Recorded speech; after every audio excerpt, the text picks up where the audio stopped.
बिस्मिल्लाहिर्रहमानिर्रहीम। अस्सलाम वालेकुम दोस्तों, हम आया उस्ताद अब्दुल गफ़ार। तहां ॾिसी रहिया आहियो मुंहिंजो यूट्यूब चैनल। दोस्तों एक नई वीडियो सां गॾु तहां जी ख़िदमत में। दोस्तों अॼु सबक़ 26 दर्जे 3 मां, जंहिंजो उनवान आहे अचो त ॿारो ॻायूं राग। बैत आहे, पहिरें इन जूं लफ़्ज़ मानाऊं, पोइ सम्झाणियूं ऐं सवाल जवाब। उन खां बैदि में ॿियूं जेके एक्सरसाइज़ूं आहिनि उन्हनि खे हल कंदासीं। तव्हां दोस्तनि खे गुज़ारिश आहे, जेकॾहिं चैनल ते नवां आहियो, चैनल खे सब्सक्राइब, वीडियो खे लाइक शेयर ऐं पंहिंजे क़ीमती राय खां ज़रूरु आगाह कंदा। हलूं था सबक़ जे लफ़्ज़ माना, सम्झाणनि ऐं सवाल जवाबनि जे तरफ़। जी दोस्तों, हाणे लफ़्ज़नि जूं मानाऊं लिखंदासीं। लफ़्ज़ राग माना गीत, लफ़्ज़ राज माना माण्हू, लफ़्ज़ माग माना हंधु, लफ़्ज़ ॿोल माना ॻाल्हियूं, लफ़्ज़ ढोलिया माना सुठा, लफ़्ज़ ख़ार माना कंडा। पोइ लफ़्ज़ आहे देसी माना देस वारो, लफ़्ज़ भाग माना क़िस्मत, लफ़्ज़ लार माना वहंदड़, लफ़्ज़ कौल माना चवणियूं, लफ़्ज़ ढोल माना दोस्त, लफ़्ज़ प्रीत माना प्यार। जी दोस्तों, हाणे बैत जूं सम्झाणूं लिखंदासीं। बैत अचो त ॿारो ॻायूं राग, राग करे जो देस सुजाग, हर को देसी थिए होशियार। सम्झाणी। हिन बैत में शाइर उस्ताद बुख़ारी चवे थो त ॿारो अचो त हिकु अहिड़ो गीत ॻायूं जेको देस वारनि खे सुजाग ऐं होशियार करे छॾे। बैत राज असांजो, भाग असांजो, मुल्क असांजो, माग असांजो। सम्झाणी। हिन बैत में शाइर चवे थो त ही असांजो मुल्क, असांजो पंहिंजो भाग ऐं माग आहे। असीं हिन देस जा मालिक आहियूं। बैत पंहिंजी ॿोली मिठड़ी मिठड़ी, खंड पताशा मिसरी मिसरी, माखीअ जी ॼण आहे लार। सम्झाणी। हिन बैत में शाइर असांजी मिठड़ी ॿोलीअ जी तारीफ़ कंदे चवे थो त असांजी सिंधी ॿोली अहिड़ी आहे जीअं माखी, खंड पताशा ऐं मिसरी मिठी आहे। बैत ॿोल असांजा, कौल असांजा, ढोलिया माण्हू, ढोल असांजा। सम्झाणी। हिन बैत में शाइर पंहिंजे मुल्क जे माण्हुनि सां मुहबत जो इज़हार कंदे चवे थो त हिन देस जा सभु माण्हू असांजा पंहिंजा आहिनि। बैत उथणी वेहणी पंहिंजी आहे, रहणी कहणी पंहिंजी आहे, खोले साफ़ चऊं था यार। सम्झाणी।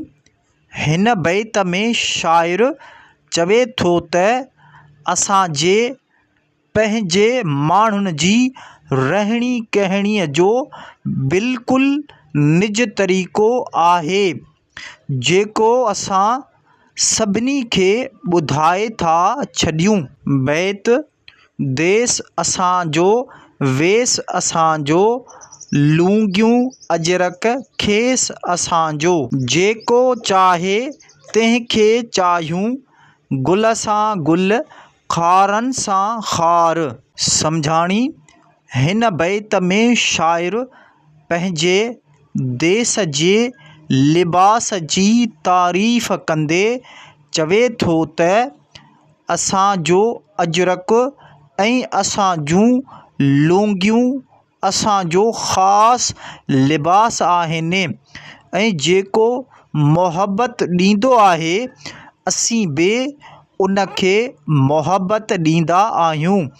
असीं गुलनि सां गुल ऐं कंडनि सां कंडा आहियूं। बैत रीत असांजी प्रीत असांजी आख़िर आहे जीत असांजी। सम्झाणी हिन बैत में शाइर चवे थो त असां मुहबत करण वारा माण्हू आहियूं ऐं आख़िरकार फ़तह असांजी थींदी। मश्क अलिफ़ हेठि ॾिनल सवालनि जा जवाब ॾियो। नंबर पहिरियों सवाल, अव्हांखे हिन निज़म जो कहिड़ो बंदु वधीक वणे थो? जवाब, असांखे हिन बैत जो हेठियों बंदु वणे थो। पंहिंजी ॿोली मिठड़ी मिठड़ी, खंड पताशा मिसिरी मिसिरी, माखीअ जी ॼण आहे लार।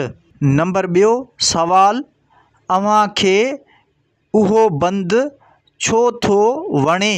जवाब, असांखे इहो बंदु उन करे वणे थो जो इन में असांजी सिंधी ॿोलीअ जी तारीफ़ कयल आहे। नंबर टियों सवाल, शाइर पंहिंजी ॿोलीअ खे छा सां भेटियो आहे? जवाब, शाइर पंहिंजी ॿोलीअ खे खंड पताशे मिसिरी ऐं माखीअ जी लार सां भेटियो आहे। बे हेठि ॾिनल लफ़्ज़ पढ़ो ऐं सम्झो। जी दोस्तों, हाणे लफ़्ज़ पढ़ंदासीं। लफ़्ज़ सुजाॻ, लफ़्ज़ देस, लफ़्ज़ राॼ, लफ़्ज़ जीत। दाल, हिन नज़म मां हम आवाज़ लफ़्ज़ चूंडे लिखो, जीअं राॻ, सुजाॻ। जी दोस्तों, हाणे लफ़्ज़ ऐं उन्हनि जा हम आवाज़ लफ़्ज़ लिखंदासीं। लफ़्ज़ भाॻ, हम आवाज़ लफ़्ज़ माॻ। लफ़्ज़ मिठड़ी, हम आवाज़ लफ़्ज़ मिसिरी। लफ़्ज़ कौल, हम आवाज़ लफ़्ज़ ढोल। लफ़्ज़ रहणी, हम आवाज़ लफ़्ज़ कहणी। लफ़्ज़ वेस, हम आवाज़ लफ़्ज़ खेस। लफ़्ज़ प्रीत, हम आवाज़ लफ़्ज़ जीत। हेठि ॾिनल ख़ाल भरियो। जी दोस्तों, हाणे ख़ाल आहिनि, इन्हनि खे भरींदासीं। नंबर पहिरियों, पंहिंजी ख़ाल मिठड़ी मिठड़ी, ख़ाल में ॿोली। खंड पताशा ख़ाल मिसिरी, ख़ाल में लिखंदासीं मिसिरी। माखीअ जी ख़ाल आहे लार, ख़ाल में लिखंदासीं ॼण। उथणी वेहणी ख़ाल आहे, ख़ाल में लिखंदासीं पंहिंजी। रहणी ख़ाल पंहिंजी आहे, ख़ाल में लिखंदासीं कहणी। खोले ख़ाल चऊं था यार, ख़ाल में लिखंदासीं साफ़। ये सीटूं हाणे मुकमल थियूं। पंहिंजी ॿोली मिठड़ी मिठड़ी, खंड पताशा मिसिरी मिसिरी, माखीअ जी ॼण आहे लार। उथणी वेहणी पंहिंजी आहे, रहणी कहणी पंहिंजी आहे, खोले साफ़ चऊं था यार। वाव मुंहिंजो देस जे उनवान ते के बि 5 जुमिला लिखो। जी दोस्तों, हाणे जुमिला लिखंदासीं। जुमिलो पहिरियों, मां जंहिं देश में रहां थो उन जो नालो इस्लामी जमहूरिया पाकिस्तान आहे। जुमिलो ॿियो, मुंहिंजे देश में मुसलमान, हिंदू, ईसाई ऐं ॿियनि मज़हबनि जा माण्हू बि रहनि था। जुमिलो टियों, मुंहिंजे देश जे झंडे जो रंग साओ ऐं अछो आहे। जुमिलो चोथों, साओ रंग मुसलमाननि जी घणाईअ ऐं अछो रंग ॿियनि क़ौमनि जी अक़लियत खे ज़ाहिर करे थो। जुमिलो नंबर 5 ऐं आख़िरी, अल्लाह ताला खां दुआ आहे त असांजे प्यारे देश खे हमेशह क़ाइमु रखे, आमीन।